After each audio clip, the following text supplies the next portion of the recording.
All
right. Good morning, everybody. Early morning crypto talks. Bitcoin Brandon here on a Monday morning from Los Angeles, California. Let's see, we have on Mafouz from Laurel, Maryland. Sean, the Voice, Robinson. Tony Pinkston. Stan Williams, Tampa, Florida. Albert, Seattle. Lorna Vasquez. Shane West, Chicago. Andrea Bernard from New Jersey. Bethany Gibbs from Seattle. Stan Williams. LaShane Robinson from Richmond. Shauna Ross. Please make sure you hit that thumbs up button when you come on. Get ready to start the first week of December 2018, the last month of the year. This year seems to have gone by very, very fast. Seems like yesterday was December 2017. As a disclaimer, I'm not a licensed financial advisor to be giving financial advice. I read the news, give my opinion, share suggestions, and it is up to you to make an informed, intelligent decision on which direction you want to move into. There's 4 rules I live by in the crypto space. Rule number 1, crypto education is key. It is everything. Rule number 2, never invest with money you cannot afford to lose. Rule number 3, always get your return on investment back as fast as possible. And rule number 4, where do you see yourself in 3 months, 6 months, a year from now? What vehicle are you using to make that happen? Make sure you take action, stay focused, and do not get distracted. There's so many things out there that can distract you in the space. You have limited resources. Now, this is not going to guarantee you success, but this will at least minimize your risk. And that, ladies and gentlemen, is the most that we can ask for. All right. Let me go ahead and get screen share started up.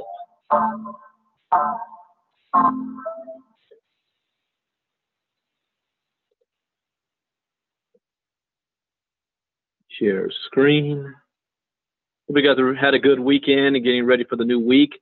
I am. I've been traveling a lot lately, so I have not been on my workout schedule like I should. So I'm getting back to that. My body is real sore right now. So I need to get back in the gym, work it out. You put my Bluetooth on. All right. First up, crypto hackers from North Korea are coming for individual investors. But before we do that, let's take a look at the charts.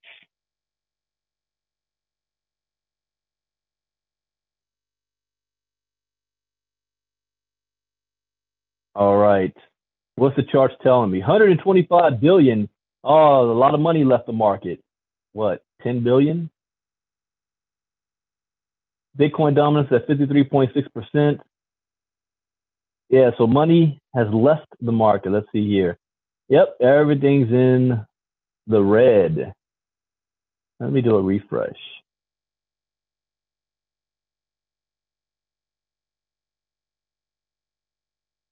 Yeah, everything's in the red now. We've had a dive.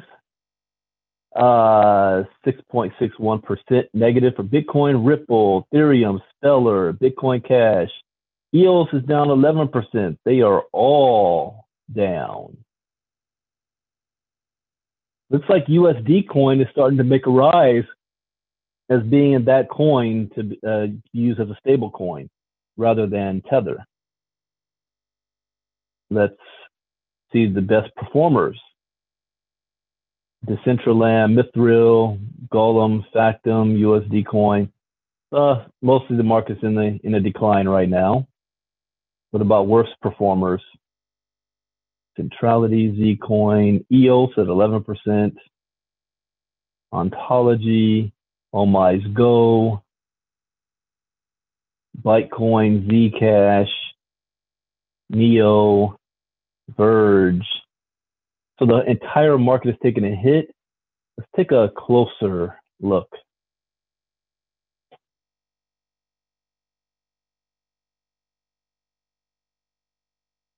Look at Bitcoin. I'm going to be doing something special tonight for members only.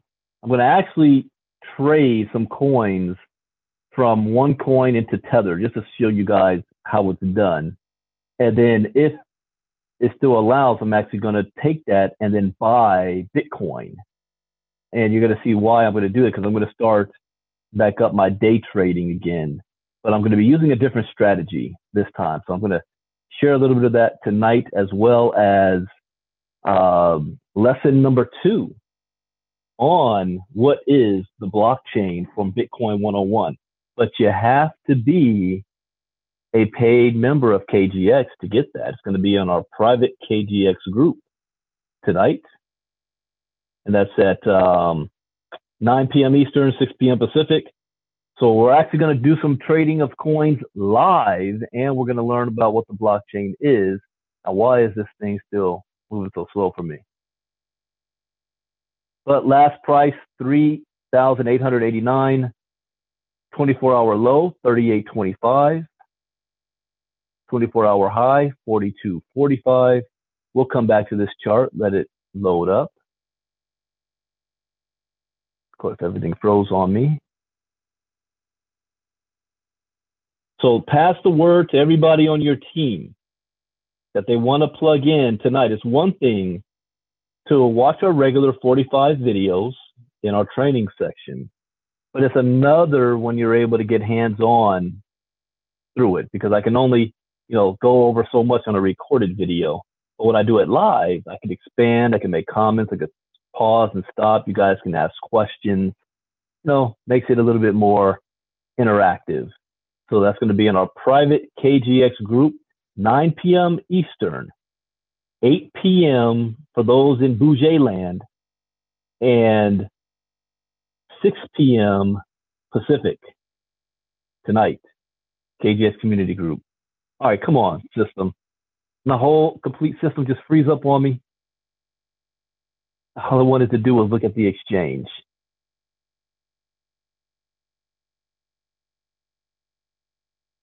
All right, there we go. Okay. So 5-minute chart. Let's pull it back 6 hours.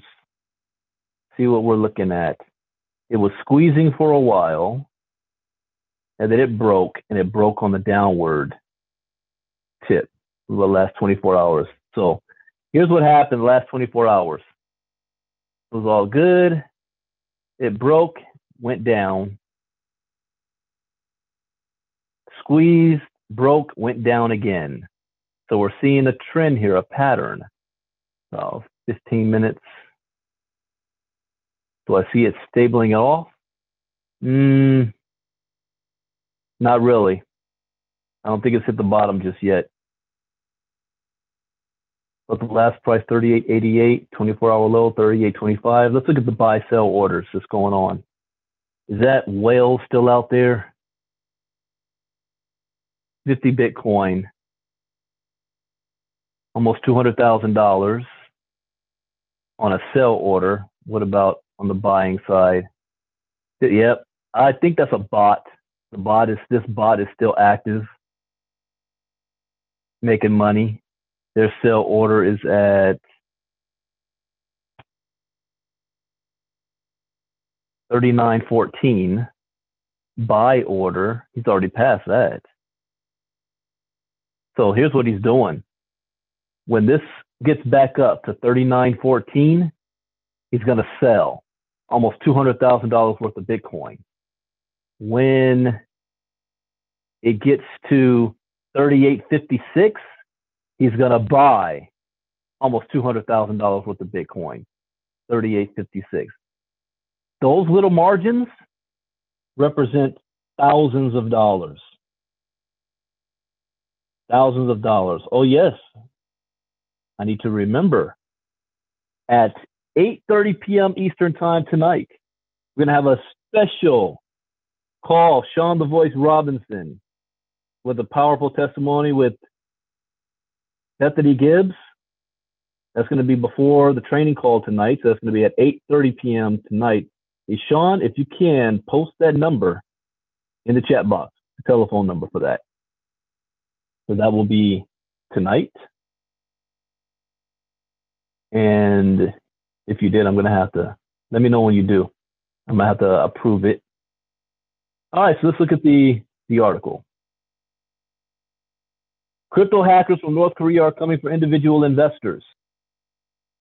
Hackers from North Korea have developed a new strategy designed by Pyongyang to steal cryptocurrencies. They've been doing this since 2016. The hackers are aiming for individual investors to ease the impact of international sanctions. Okay, now that's different. See, before they were hacking exchanges. I remember they hacked the entire South Korean exchange. They hacked BitConnect. I mean, they were going after the big boys. Now they're going to target people. So the hackers are aiming for individual investors. The hackers have previously targeted institutions and exchanges and are now changing their strategy. Pyongyang is targeting individual investors because they are seeking a new source of income. The reason behind this scheme is, according to analysts, because of sanctions targeting its illegal nuclear weapons program, Choi adds. With the U.S., the UN, and others imposing sanctions on the North Korean economy, North Korea is in a difficult position economically, and cryptography is a good opportunity. Kwon Seok Chul is the CEO of South Korean cybersecurity firm Qvethia. He said that his company had detected more than 30 cases since April, situations where they suspected North Korean hackers were attacking people holding cryptocurrency. Usually the hackers send their victims an email with a text file. The computer is infected if the individual opens the file. The machine gets infected with malicious code that gives them full control. Choi said the shift towards attacking individuals might be a response to exchanges and financial institutions strengthening security against cyber attacks. So now they're going after the individuals because they know the individual security isn't all there.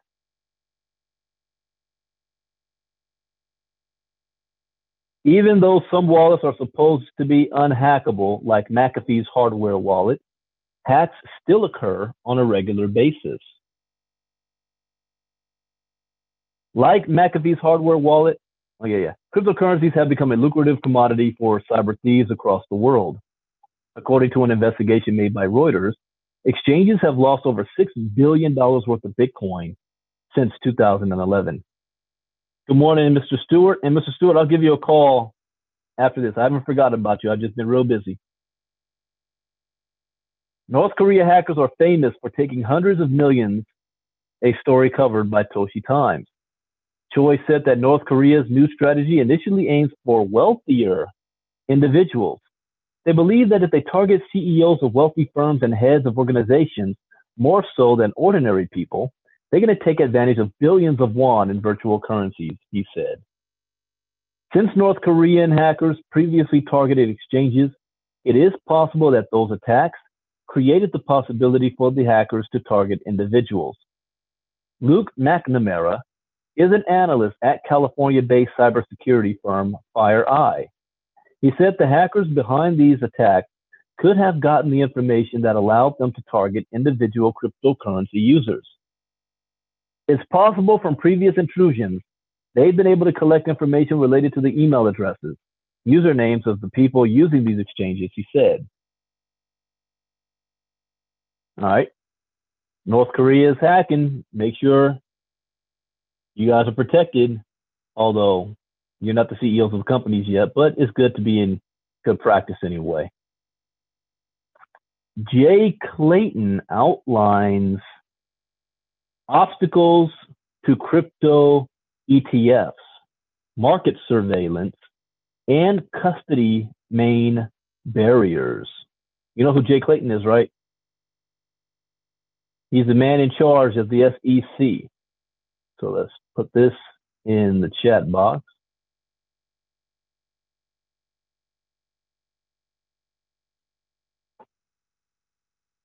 And Mahfouz, that information also is in our community group for that Sean's talking about for tonight call at 8:30. So you can go to the community group to find that as well.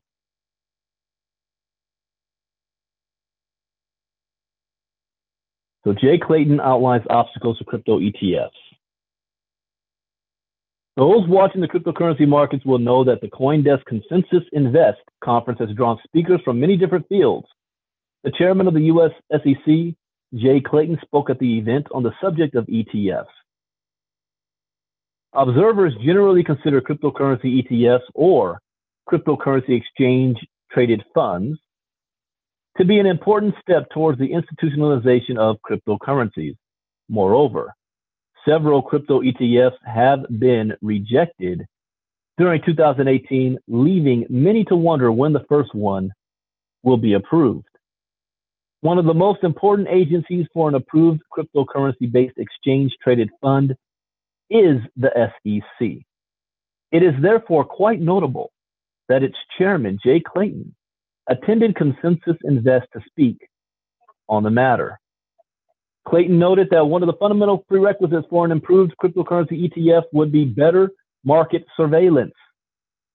More specifically, Clayton cited concerns over the fact that cryptocurrency exchanges do not use the same monitoring tools as traditional stock exchanges. The chairman went on to suggest that this might prevent them from getting a fair assessment of the price of cryptocurrencies. For example, the NASDAQ and the New York Stock Exchange all employ different systems that prevent manipulative and abusive activity. Clayton noted the lack of surveillance in cryptocurrencies is an issue that needs to be addressed before he'd be comfortable. Furthermore, he also noted for more comprehensive cryptocurrency custody as something supposedly needed to allow a Bitcoin ETF. An ETF would need to have guaranteed underlying assets. I hate that word, guaranteeing. You can't guarantee anything like that, but that's what he's looking for here. We've seen some thefts around digital assets that would make you scratch your head, Clayton commented during his talk. We care that the assets underlying the ETF have good custody and that they're not going to disappear. Yeah, they're not going to disappear. Although a number of cryptocurrency custody solutions have already been launched, it would seem this is not enough in Clayton's eyes. Moreover, the issue of custody is something which has faced a fair bit of criticism in the past. Normally, I would jump all over Jay Clayton on this one if it was somebody else, but I know that he is pro-crypto. He's not looking to hurt the industry at all, and he is looking at this long term. So him taking his time to making sure everything is fine, I have no problem with. Coachy Times recently covered how Caitlin Long from the Wyoming Blockchain Coalition argued new custody solutions might not be necessary. I think there's a real question as to whether a custodian is needed if all the assets are actually sitting on a blockchain. That's true. The fact that we can see everything on the blockchain, you don't need the third party. In summary, it would, however, seem that a cryptocurrency ETF is still some time away. Nevertheless, Clayton's willingness to even discuss the matter should be regarded as a step in the right direction. I agree. You guys see my live from the Blockchain Expo where I interviewed that young lady from the Whistleblower Foundation? I was doing a little bit more research. Do you know you can make a killing if you spotted something that was a fraud and you blew the whistle on them? They recover funds. You get into making 15 to 20% of whatever recovered assets. She was saying one of their individuals made $6 million off of that. The only problem I have is they're asking you to be a snitch. You know, I'm just saying. I'm not a snitch, but for those of you that's looking to make some extra money out there, you want to be a hound dog investigator on the net looking for frauds. Hey, there's some money to be made there. Nah, I ain't gonna do it. All right, let's go on to the last article. New study shows crypto volatility, biggest barrier to mainstream adoption.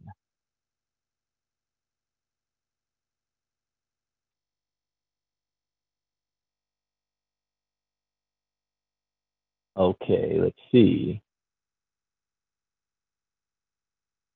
Palo Alto, California.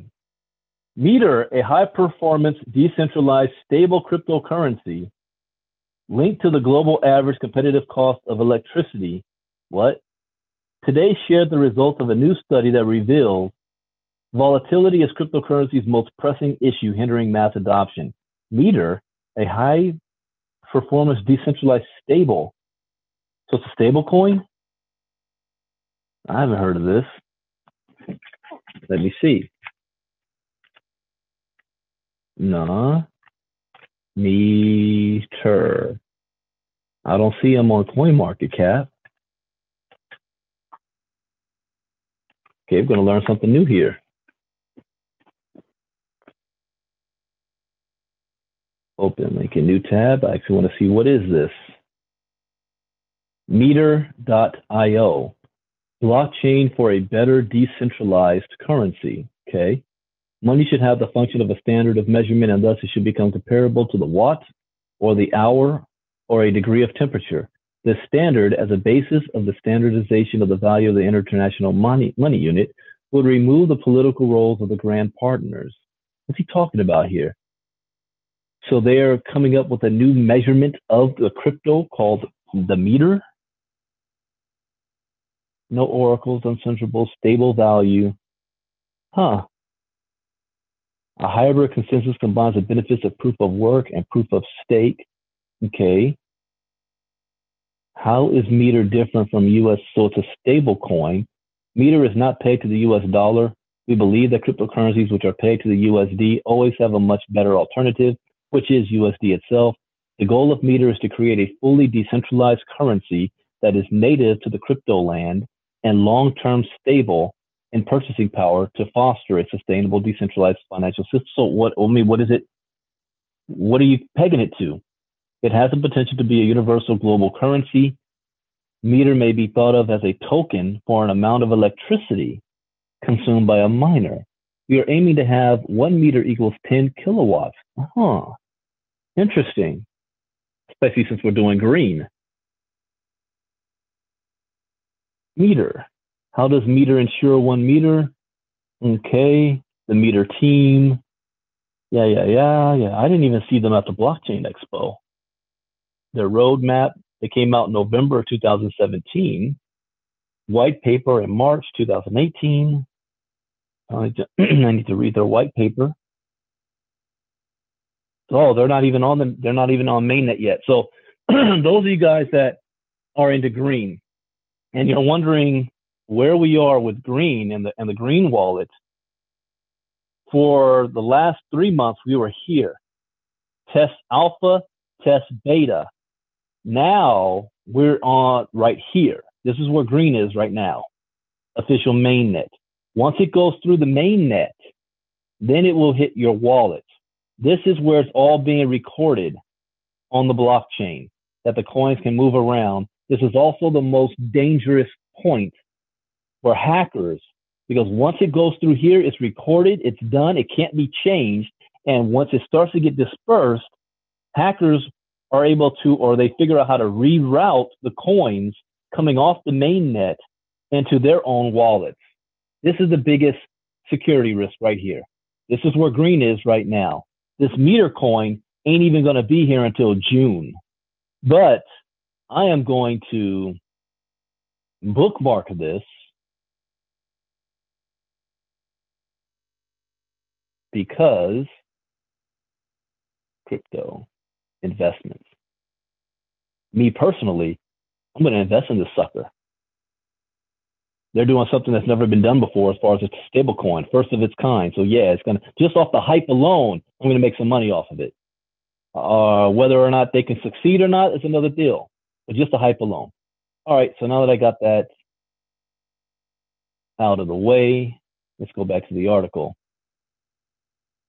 I like to know what something is when I'm reading an article. If I don't know what it is, I will stop and research. There's a difference between reading and understanding. So now that I understand what this is, let's go back and read it. Meter, a high-performance decentralized stable cryptocurrency linked to the global average competitive cost of electricity. And do you know what's going to help out that competitive cost of electricity? Green. Green is. As the world becomes more connected through the internet, we see more avenues for exchange of goods, services, and ideas across disparate and distant borders.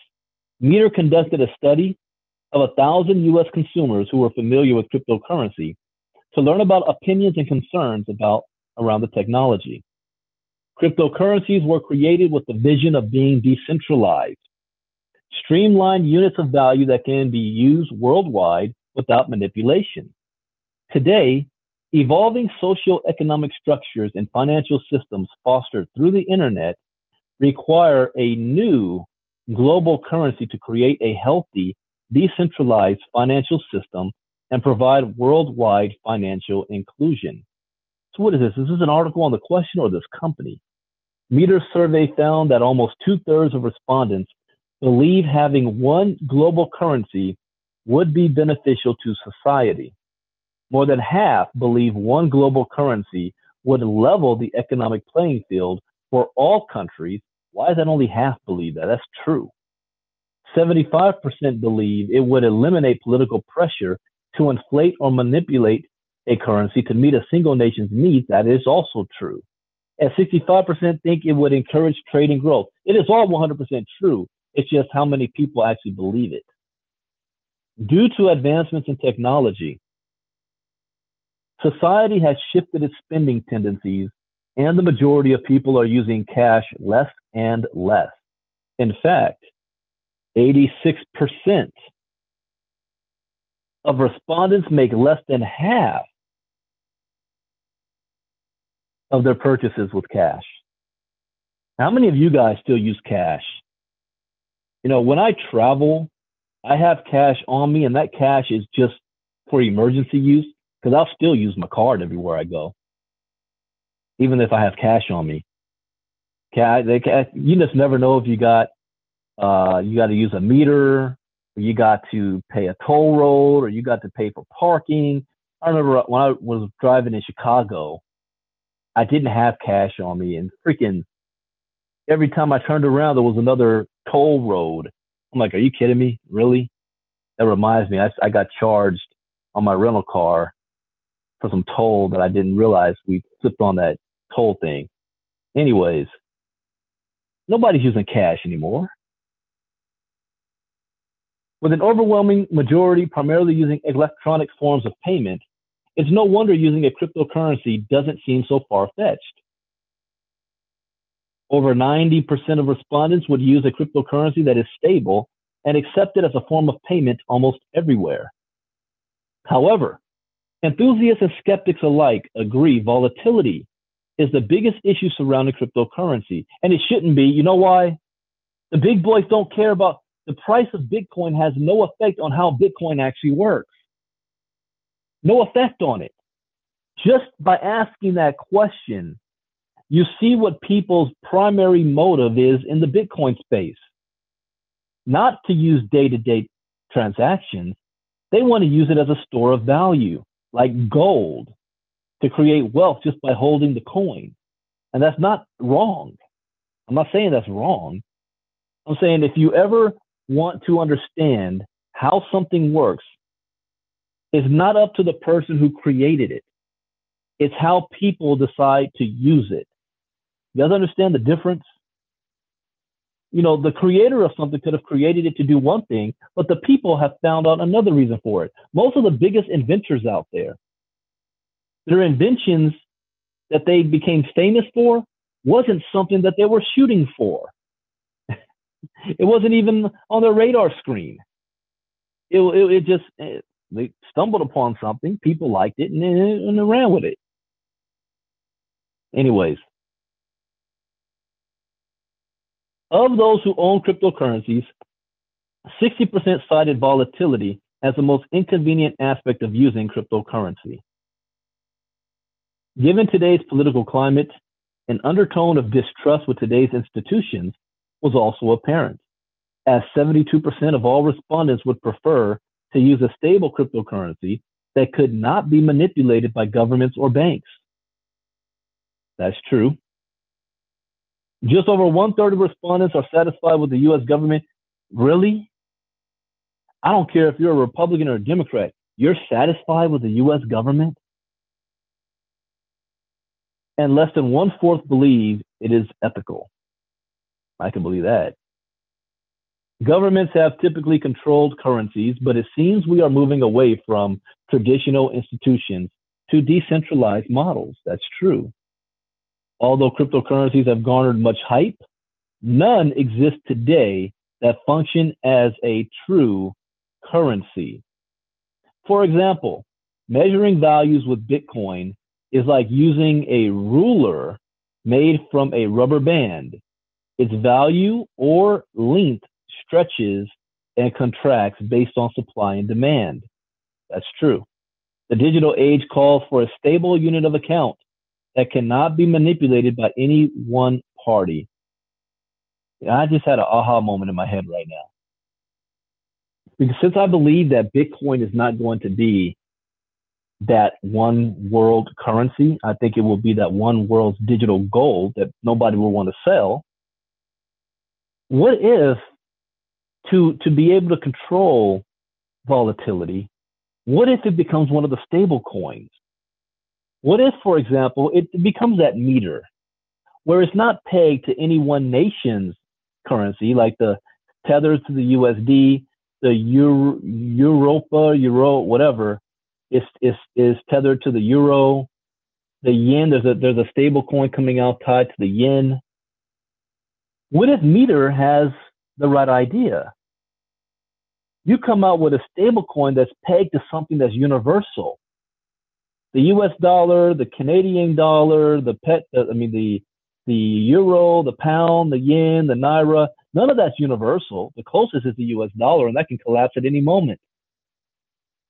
So you know what is universal? Electricity. Electricity will always be, it's next to gravity right now. Our society cannot survive without electricity.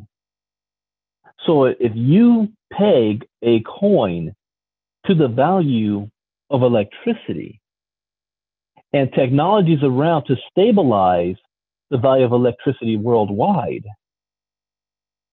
you have an unlimited resource here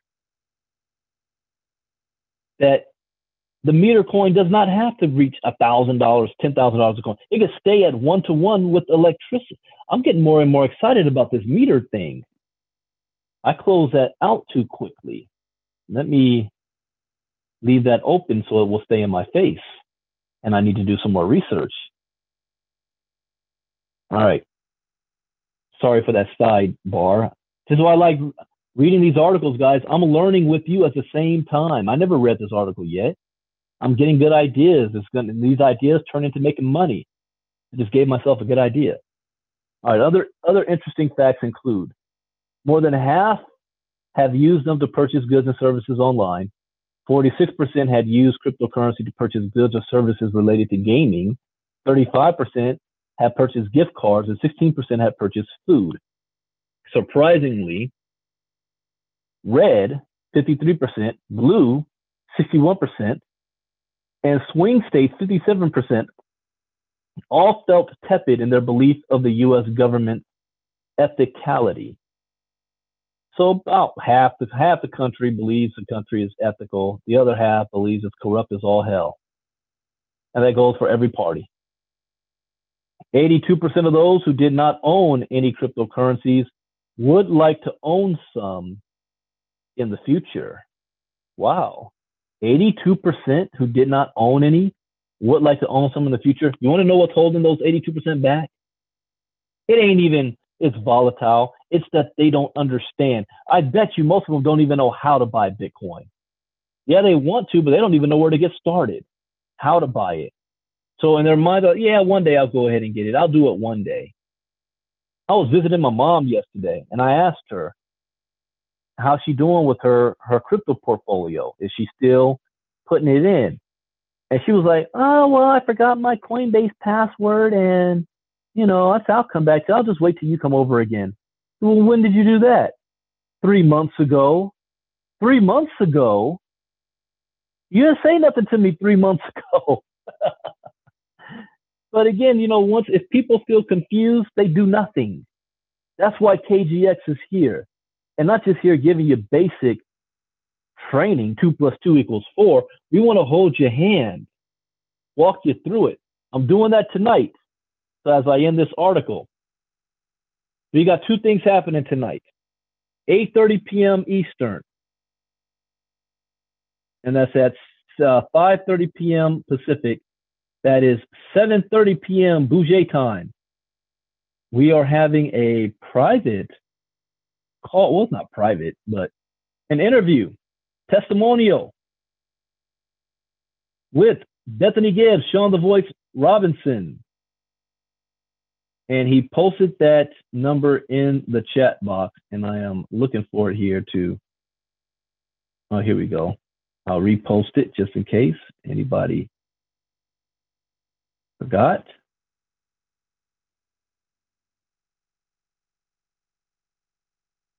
All right. And when I say Bouger time, I'm talking about Central Standard Time, Chicago, Texas, the middle of the country. And at 9 p.m. Eastern, 6 p.m. Pacific, in our private KGX community group, we're going to be going over lesson number 2 on Bitcoin 101 series. What is the blockchain? What is the blockchain? Now, you have to be a paid member of KGX. Not only am I going to go over what is the blockchain, but I'm actually going to do some live buying and selling on an exchange, because I'm going to prepare preparing for, I'm going to get back into doing a little bit of day trading, only because our crypto bot and our Forex bot is about to launch.